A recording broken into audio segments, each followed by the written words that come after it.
the first time in weeks, I woke by almost natural means. Normally, the noise and the concussions from the artillery jars everyone awake.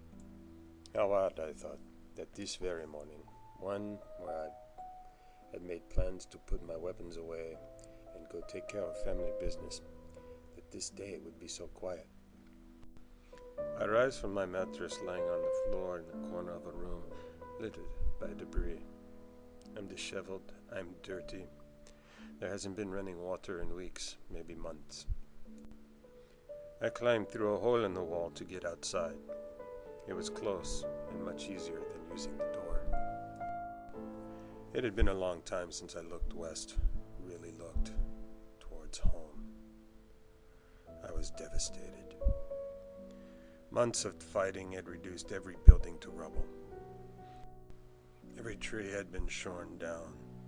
There was no wildlife, just a scattering of people picking through the pieces of concrete, either trying to make their way through it just like I was, or perhaps looking for something, or worse, someone.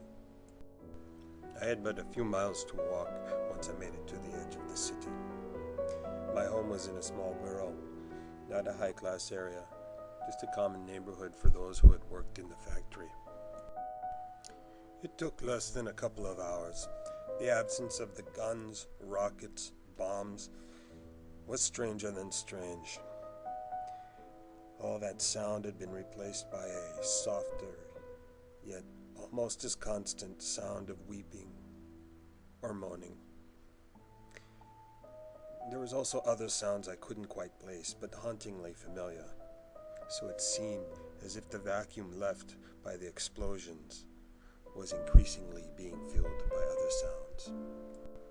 I met my father in the churchyard, 2 houses down from our house. Tears welled up in our eyes as we met. Speechless, both of us unsure what to say, he handed me a shovel, and we began to dig my mother's grave. All of a sudden, I burst forth in anguish. I was unable to stop crying. That unidentifiable sound that I'd heard along the way immediately became recognizable. Now I, too, was adding to that rush of sounds that was filling that vacuum that was left behind by the lack of explosions and bombs and bullets. And to this very day I remember it all as the day that peace broke out. For on this day, we were all busy, crying and digging the graves of our families, to stop and kill each other.